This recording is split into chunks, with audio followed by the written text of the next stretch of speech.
খবৰ ভালনে আপোনালোকৰ আজি আকৌ এটা নতুন ৰেচিপি ভিডিঅ' লৈ মই হিমাদ্ৰী হাজৰিকা আপোনাৰ মাজলৈ আকৌ আহিছোঁ আপোনালোকৰ মাজলৈ আৰু আজি মোৰ ভিডিঅ'টোত আপোনালোকে মৰম দিব বুলি মই আশা কৰিছোঁ আৰু আজি ভিডিঅ'টোত মই দেখাব বিচাৰিছোঁ যে আমি কেনেদৰে দহি চিকেন বনাই খাওঁ সিম্পল ৰেচিপি সেয়া আপোনালোকৰ মাজলৈ আগবঢ়াব দিছোঁ আৰু এটা কথা আপোনালোকে যদি মোৰ চেনেলত ভিডিঅ'বিলাক চাই ভাল পাইছে তেনেহ'লে please like comment share and subscribe কৰি দিব ছাবস্ক্ৰাইব নকৰাকৈ কিন্তু নাযাব প্লিজ ছাবস্ক্ৰাইব কৰি যাব মোৰ চেনেলটো আৰু মোক আগবঢ়াই দিব বুলি আশা কৰিছোঁ আৰু এতিয়ালৈকে যিবিলাকে মোৰ চেনেলত ছাবস্ক্ৰাইব লাইক কৰি মোক আগবঢ়াই লৈ গৈছে সকলোকে মোৰ ফালৰ পৰা বহুত বহুত ধন্যবাদ আৰু আগলৈ এনেদৰে আগবঢ়াই লৈ যাব বুলি মই আশা কৰিলোঁ এতিয়া আহকচোন যাওঁ ৰেচিপিটোলৈ এয়া মই ৰেচিপিটোৰ বাবে মাংস ধুই মেলি ধুনীয়াকৈ চাফা কৰি লৈছোঁ এয়া মছলাৰ ভিতৰত মই আদা নহৰু খুন্দি লৈছোঁ নিমখ তাৰপিছত হালধি গৰম মছলা চিকেন মছলা ধনিয়া পাউডাৰ আৰু ইয়াৰ ৰেড চিলি পাউডাৰ লৈছোঁ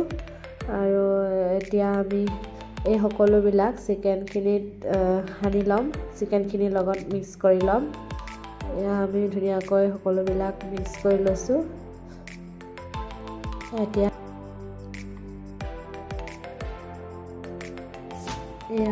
আমি ইয়াত দৈ দি দিছোঁ যিটো আমি পেকেটৰ দৈ পায় ন সেই দৈটো ইয়াত দি দিছোঁ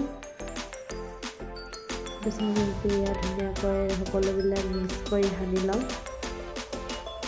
মেৰিনেট কৰি ল'ম এয়া এনেদৰে ভালদৰে হাতেৰে মেৰিনেট কৰি ল'ব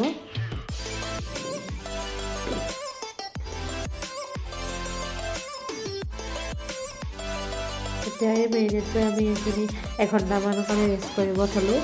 আৰু এই মাংসখিনি বনাওঁতে আমি পিঁয়াজ বিলাহী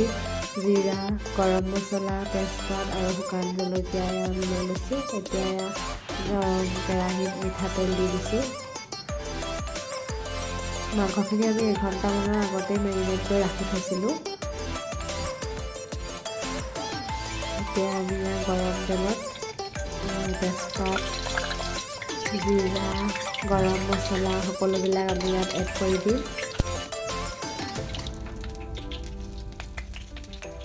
শুকান জলকীয়াও ইয়াত দি দিছোঁ আমি শুকান জলকীয়াটো এইকাৰণেই দিওঁ যাতে কালাৰটো ধুনীয়া আহে আপোনালোকে দি চাবচোন তেলত শুকান জলকীয়া দিলে বহুত ধুনীয়া কালাৰ আহে এয়া অলপ লৰাই লৈছোঁ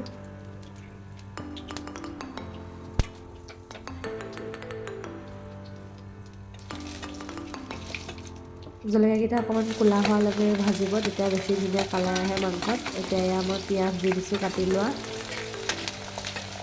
এতিয়া এই পিঁয়াজখিনি ধুনীয়াকৈ অকণমান কালাৰ অহালৈ ভাজি লওঁ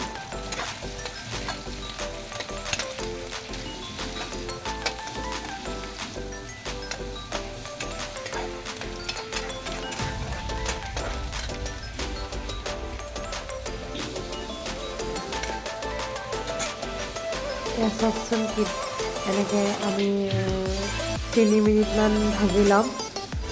তেতিয়াহে আপোনালোকে ধৈৰ্য ধৰি বনালেহে মাংসৰ কালাৰটো ধুনীয়া হ'ব সেইকাৰণে বহুত দেৰি ভাজিব লাগে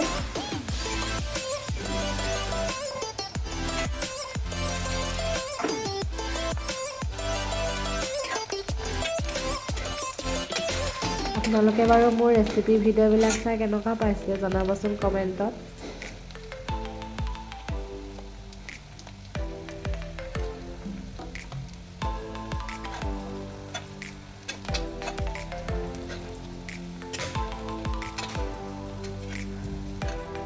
এয়া আমি এতিয়া মিহি মিহিকৈ কাটি লোৱা বিলাহী এড কৰি দিছোঁ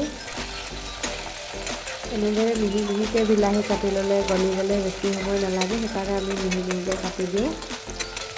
এতিয়া মিক্সিত খুন্দি দিয়া নিচিনা হৈ যায় মিক্সি নথকাসকলে এইটো কৰিব পাৰে মিহি মিহিকৈ কাটি ধুনীয়াকৈ দি দিলে তেতিয়া পটককৈ গলি ধুনীয়া হৈ মিলি যায়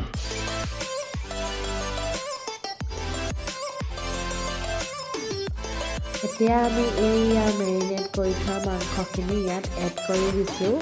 আমি মেৰিনেট কৰোঁতেতো সকলোবিলাক মছলা এড কৰিলোৱেই সেইবাবে এতিয়া আমি ইয়াত একো মছলা এড নকৰোঁ এতিয়া আমি ইয়াত ধুনীয়াকৈ ভাজিলেই হৈ যাব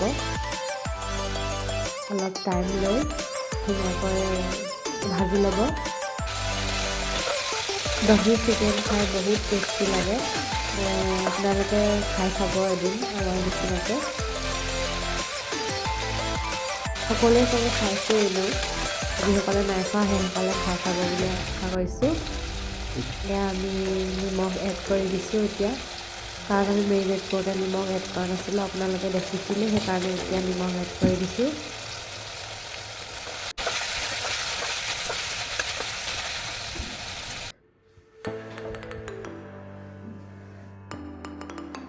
এয়া চাওকচোন কিমান ধুনীয়া কালাৰ আহিছে। অলপ সময় ভজাৰ পিছত আমি ইয়াত পানী এড কৰি দিছোঁ।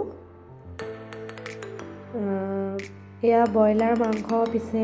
বেছি পানী কৰি খাই টেষ্ট নালাগে, সেইকাৰণে আমি অলপ পানী দিছোঁ সিজিবৰ বাবে।